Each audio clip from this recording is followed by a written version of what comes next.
berjalan dalam firman-Mu, hatiku siap.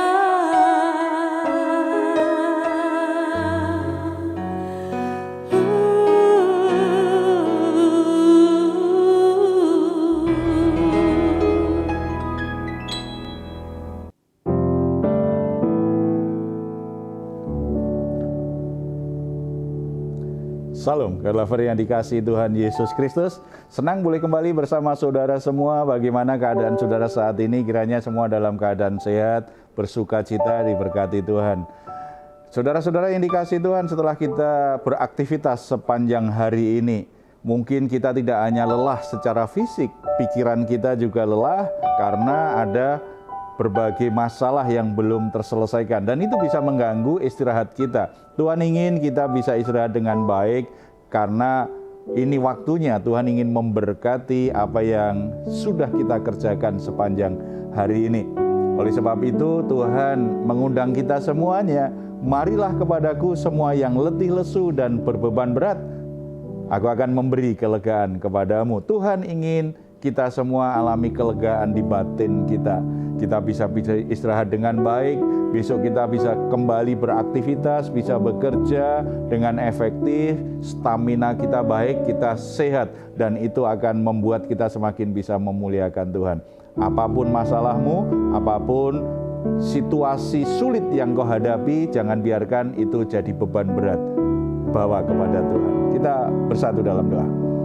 Bapa di surga, kami ucap syukur karena di dalam Yesus Kristus kami boleh menghampiri Engkau. Bahkan Engkau mengundang kami untuk datang kepadamu, membawa semua beban berat kami. Engkau akan memberi kami kelegaan. Bapa, saat ini kami menghampiri Engkau dalam nama Tuhan Yesus Kristus. Semua masalah-masalah hidup yang sedang kami hadapi saat ini, hal-hal yang membuat kami menjadi letih lesu secara jiwani, secara fisik, bahkan menjadi beban di jiwa kami. Kami bawa kepadamu, kami sangat percaya dalam hadirat Tuhan kami akan mengalami kelegaan. Dalam hadirat Tuhan kami akan dikuatkan. Dalam hadirat Tuhan kami akan menemukan jalan keluar yang terbaik. Dalam hadirat Tuhan kami akan boleh mengerti maksud dan rencana Tuhan lewat setiap peristiwa yang sedang kami hadapi. Sakit penyakit, masalah pekerjaan, masalah rumah tangga, masalah-masalah yang lain, kami sangat percaya di tangan Tuhan semuanya akan terselesaikan dengan baik. Biarlah namamu dipuji dan dimuliakan senantiasa dalam hidup kami Bapa, dalam nama Tuhan Yesus. Amin.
Puji Tuhan.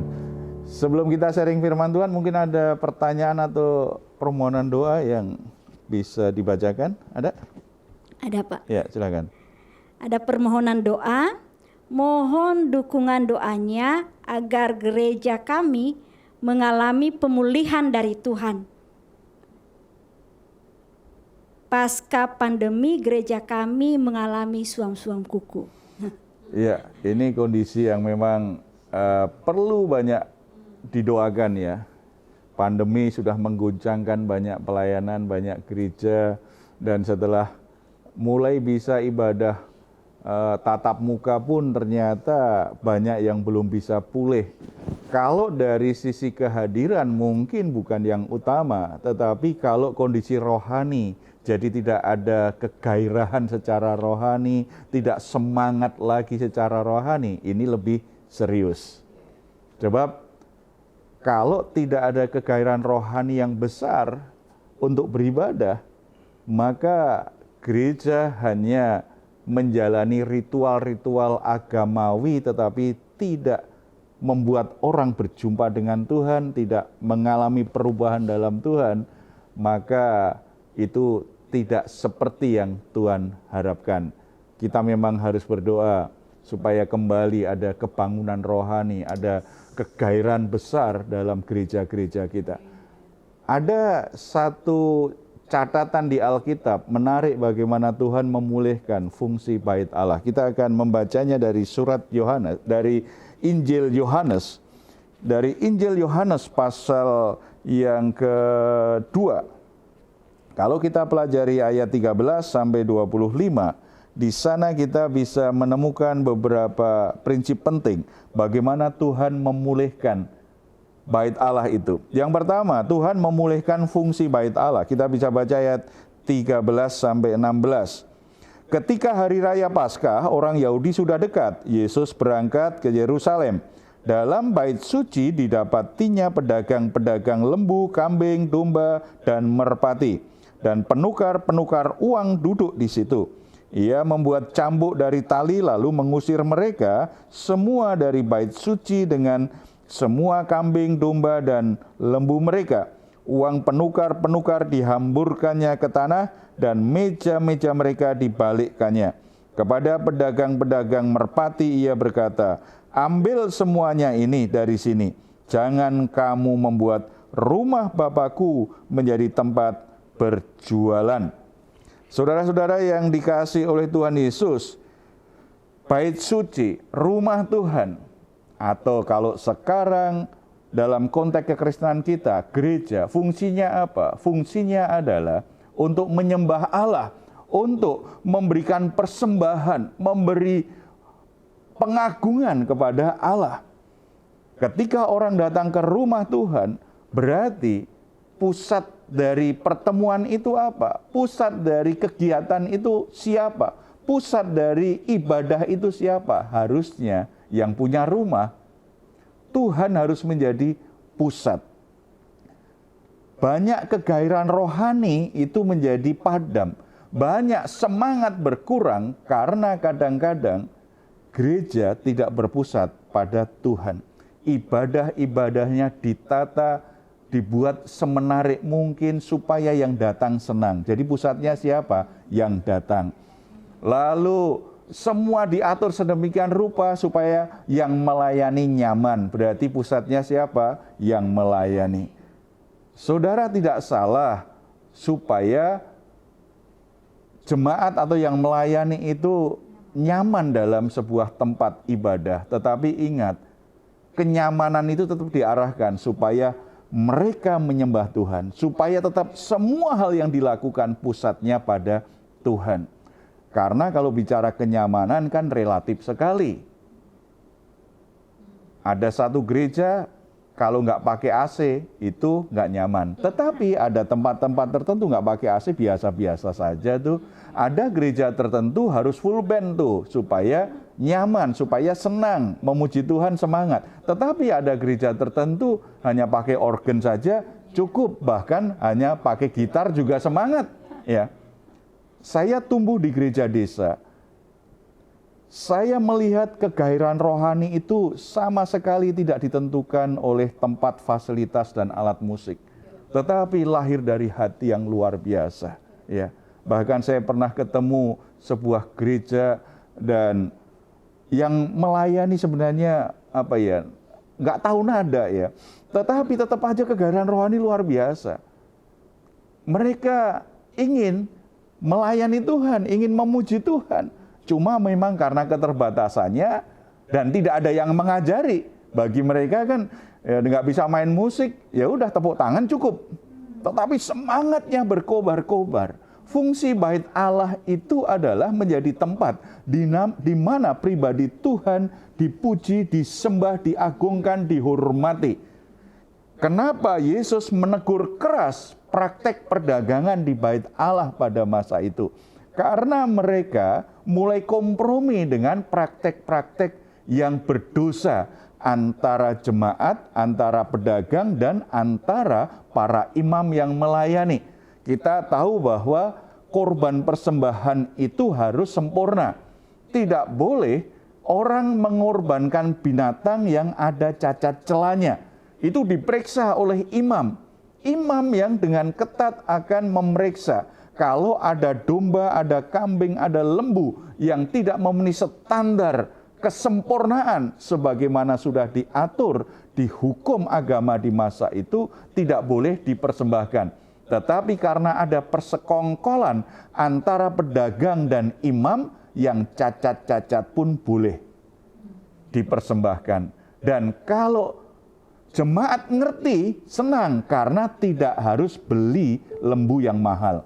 Tidak perlu membeli domba yang mahal karena ada cacatnya. Tidak semahal kalau itu binatang tanpa cacat celah. Akhirnya praktek agama yang penuh dengan kepalsuan, penuh dengan kebohongan, memanipulasi semua ritual agama, tujuannya hanya secara lahiriah mereka masih melakukannya, tetapi sebenarnya sudah mulai kehilangan rasa hormat, kasih, dan kegairahan rohani. Yesus tegas sekali.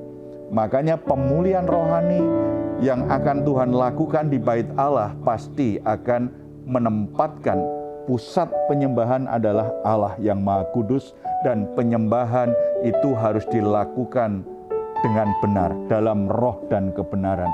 Tidak boleh semau-maunya sendiri. Tidak boleh hanya berdasarkan perasaan atau kepentingan sendiri. Makanya kalau kita berdoa untuk gereja kita supaya kembali ada kebangunan rohani, ada kegairahan rohani, pusat ibadah itu harus benar. Yang membuat orang bertobat bukan karena liturginya, tetapi kehadiran Tuhan di mana Roh Kudus merubah hati orang. Tetapi liturgi yang tidak disiapkan dengan baik itu juga tidak bertanggung jawab. Harus disiapkan sebaik-baiknya.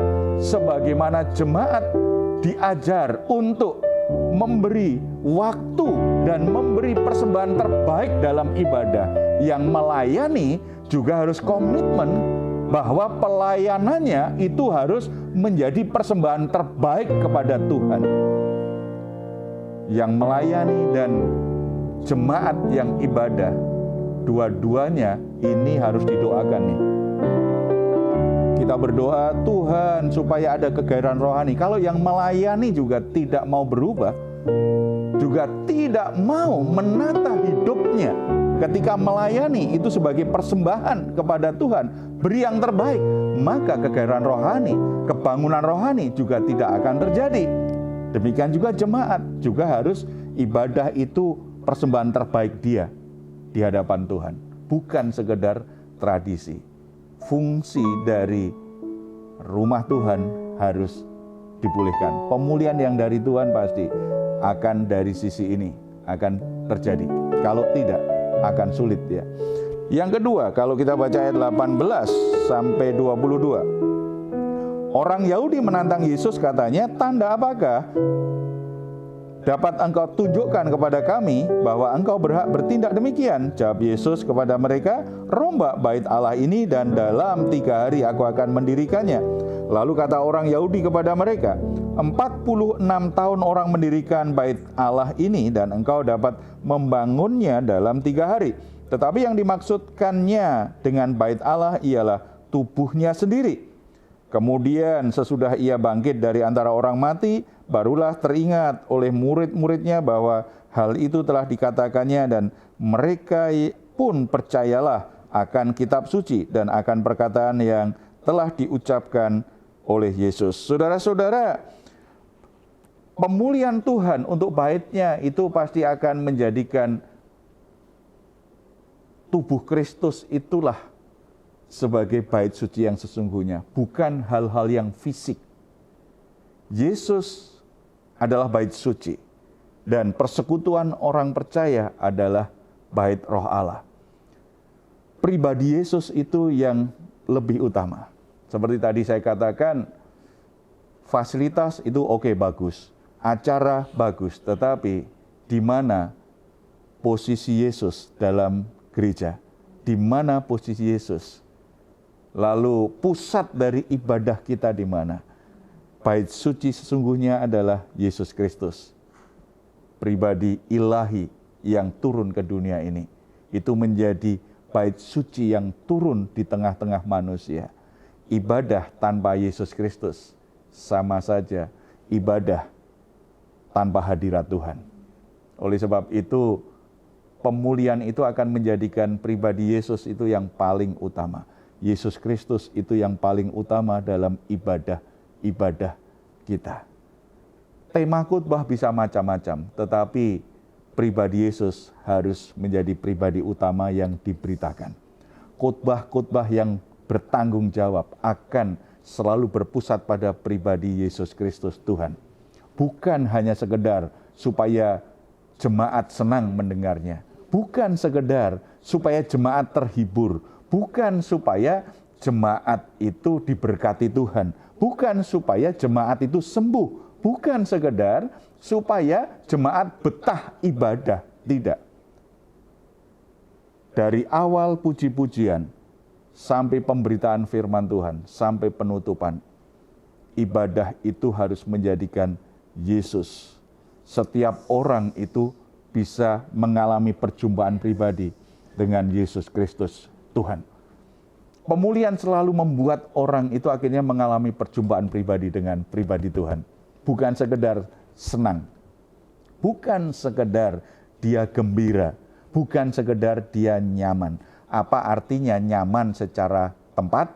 Apa artinya senang secara emosi tetapi tidak berjumpa dengan Yesus Kristus? Kalau tidak berjumpa dengan Yesus Kristus, dia sebenarnya kehilangan esensi dari ibadah Kristen yang sesungguhnya. Dan ibadah sejati tidak berhenti pada ibadah di gereja hari Minggu.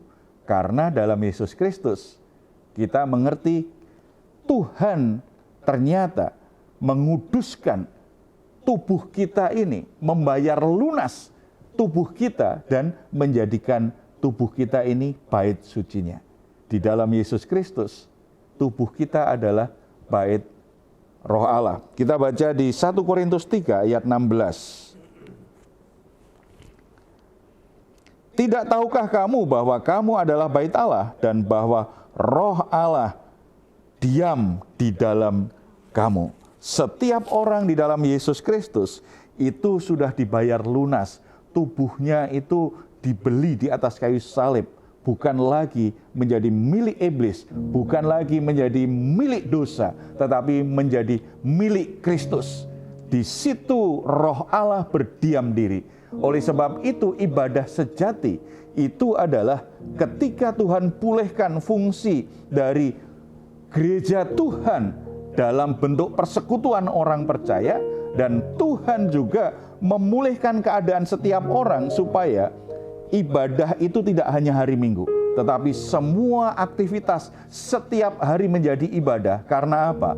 Karena kita mempersembahkan anggota-anggota tubuh kita untuk menyatakan kebenaran Tuhan, untuk menyatakan kasih Tuhan, untuk memuliakan Tuhan. Pemulihan yang dari Tuhan secara rohani akan membuat setiap orang Kristen itu pasti punya keberanian untuk melepaskan pengaruh-pengaruh dunia ini, bahkan akan meninggalkan dosa-dosa yang menyakiti hati Tuhan. Apa artinya orang melayani di gereja kelihatan sangat rohani sekali, tetapi dia hidup dalam dosa. Dia tetap membiarkan dosa mengikat dia. Apa artinya? Betapa menyedihkan kita mendengar orang pemimpin pujian, singer yang sangat bagus sekali ketika memuji Tuhan. Pemain musik yang sangat indah sekali ketika memainkan musik. Pengkhotbah yang khotbahnya sangat bagus sekali. Tetapi ternyata terbongkar, dia sudah melakukan perzinahan. Dia melakukan perbuatan-perbuatan yang najis. Dia lakukan kejahatan-kejahatan. Di gereja, sepertinya dia mempersembahkan tubuhnya untuk Tuhan, tetapi hidup hari-harinya dia persembahkan tubuhnya kepada setan, kepada dosa. Pemulihan dari Tuhan tidak akan membuat orang seperti ini. Dia akan menghormati Tuhan dengan tubuhnya. Dia akan menjaga kekudusannya. Yang ketiga, apa yang Tuhan kerjakan ketika Tuhan memulihkan bait Allah? Ayat 23 sampai 25. Dan sementara ia di Yerusalem selama hari raya Paskah, banyak orang percaya dalam namanya karena mereka telah melihat tanda-tanda yang diadakannya. Tetapi Yesus sendiri tidak akan mempercayakan dirinya kepada mereka karena ia mengenal mereka semua. Dan karena tidak perlu seorang pun memberi kesaksian kepadanya tentang manusia, sebab ia tahu apa yang ada di dalam hati manusia. Kalau Tuhan memulihkan, Tuhan pasti akan memurnikan iman setiap orang. Tuhan akan memurnikan hati setiap orang. Apakah dia sungguh-sungguh mengimani Tuhan dengan benar atau tidak? Kualitas imannya akan diuji. Ada begitu banyak orang mengikut Yesus karena apa? Ingin disembuhkan Tuhan. Ada begitu banyak orang mencari Yesus karena ingin mendapatkan mujizat, ingin mendapatkan berkat makanan yang berlimpah-limpah. Alkitab mencatat begitu banyak orang yang disembuhkan Tuhan Yesus. Ada begitu banyak yang mengalami mujizat dan berkat Tuhan Yesus. Tetapi ketika Yesus akhirnya harus pikul salib, menyerahkan nyawanya di atas kayu salib, di mana mereka semuanya? Pemulihan bait suci akan terkait dengan memurnikan kualitas iman orang-orang percaya. Bukankah Tuhan sendiri berkata, ada banyak yang dipilih tetapi sedikit yang, ada banyak yang dipanggil tapi sedikit yang dipilih. Jumlah yang datang tidak menentukan kualitas. Tetapi kalau Tuhan memulihkan, jumlah yang begitu banyak akan dimurnikan. Siapa orang-orang yang bisa dipercaya Tuhan? Siapa orang Kristen yang tangguh, yang siap untuk pikul salib, tetap setia kepada Tuhan, tidak akan menyangkal imannya apapun yang terjadi? Siapa orang yang pergi kemana saja, dia akan berkata, aku murid Kristus. Orang-orang yang memperlihatkan kehidupan yang benar di hadapan Tuhan. Tuhan akan menguji setiap orang ketika dia memulihkan bait sucinya. Dan doa saya, orang itu adalah kita semuanya. Amin. Mari kita bersatu dalam doa. Bapa di surga, kami ucap syukur karena ada masa di mana Tuhan akan bertindak dengan tegas. Tuhan bertindak dengan penuh kewibawaan untuk memulihkan bait suci-Mu. Ada banyak gereja yang menjadi suam-suam akhir-akhir ini. Ada banyak pelayanan yang menjadi suam-suam akhir-akhir ini. Tetapi kami tahu bahwa hati Tuhan itu tetap berkobar-kobar terhadap umat-Mu. Hati Tuhan tidak pernah padam untuk mengasihi dan mengerjakan hal-hal yang terbaik bagi gereja-Mu, bagi umat-Mu. Bapa, kami mohon dengan segenap hati, mari Bapa, Engkau melawat gereja-gereja yang ada. Gereja-gereja yang suam-suam, gereja-gereja yang mulai kehilangan arah, gereja-gereja yang hanya menjadikan gereja itu berpusat pada manusia, hanya ingin menyenangkan manusia, hanya ingin mendatangkan keuntungan bagi manusia, hanya ingin menjadikan manusia pusat, dan Tuhan hanya menjadi alat untuk memuaskan manusia. Tuhan lawat, Tuhan jamah, Tuhan pulihkan gerejamu Tuhan, di setiap pelosok negeri ini, dari desa-desa sampai kota-kota. Tuhan lawat Tuhan, Tuhan kembali kerjakan, Tuhan pulihkan, bangkitkan kembali roh yang berkobar-kobar di hati para pelayan Tuhan, di hati hamba-hamba Tuhan, di hati jemaatmu, agar hati mereka sungguh-sungguh haus dan lapar akan Tuhan, agar mereka sungguh-sungguh merindukan hadirat Tuhan, agar mereka bergairah untuk memuji dan menyembah Tuhan, karena hati mereka berkobar bagi Tuhan. Mereka menjadikan hidupnya sebagai alat dan senjata kebenaran Tuhan. Tuhan jamah setiap pribadi, Tuhan jamah setiap pelayan Tuhan, Tuhan jamah setiap hamba-hambamu Tuhan. Ada banyak orang yang kehilangan arah, banyak orang yang tersesat, ada banyak orang yang mencari Tuhan, tetapi mereka belum menemukannya sampai saat ini. Roh Kudus menuntun, Roh Kudus memakai setiap gereja yang ada menjadi tempat yang terbaik bagi orang-orang ini berjumpa pribadi dengan Yesus Kristus sebagai Tuhan dan Juru Selamatnya, mengalami kehadiran Tuhan, hidupnya diperbaharui, hidupnya dipulihkan, dan mereka mengalami kebangunan rohani secara pribadi, menjadi haus dan lapar kepadamu. Terima kasih, Tuhan kerjakan dengan caramu yang tidak terbatas. Kerinduan kami selalu kepadamu, hal ini bisa tergenapi. Dalam nama Tuhan Yesus kami berdoa, amin. Puji Tuhan, saudara-saudara, kita harus terus berdoa untuk gereja kita, agar gereja kita dilawat Tuhan, gereja kita dipulihkan oleh Tuhan dari segala hal yang membuat mungkin situasinya memang terpuruk, situasinya tidak segairah dulu sebelum pandemi. Tuhan mengasihi kita semua dan mengasihi gerejanya. Kalau saudara memiliki pergumulan-pergumulan yang berat, saudara sedang dalam keadaan sakit, saudara sedang ada masalah di rumah tanggamu, baik dengan pasangan, dengan anak-anak, atau dalam pekerjaan saudara sedang dalam pergumulan, saudara membutuhkan dukungan doa, silakan menghubungi nomor telepon yang tertera di layar saudara. Tim doa kami akan mendukung saudara dalam doa. Apapun yang terjadi, tetap percaya doa orang benar besar kuasanya. Kalau saudara ingin memberikan komentar, silakan menuliskannya di ruang komentar yang ada di channel Diaspora TV. Kami tunggu. Mazmur 4 ayat 8 sampai 9. Engkau telah memberikan sukacita kepadaku lebih banyak daripada mereka ketika mereka kelimpahan gandum dan anggur. Dengan tentram aku mau membaringkan diri, lalu segera tidur. Sebab hanya Engkaulah ya Tuhan yang membiarkan aku diam dengan aman. Puji Tuhan, selamat malam, selamat beristirahat. Tuhan Yesus memberkati kita semuanya. Salam.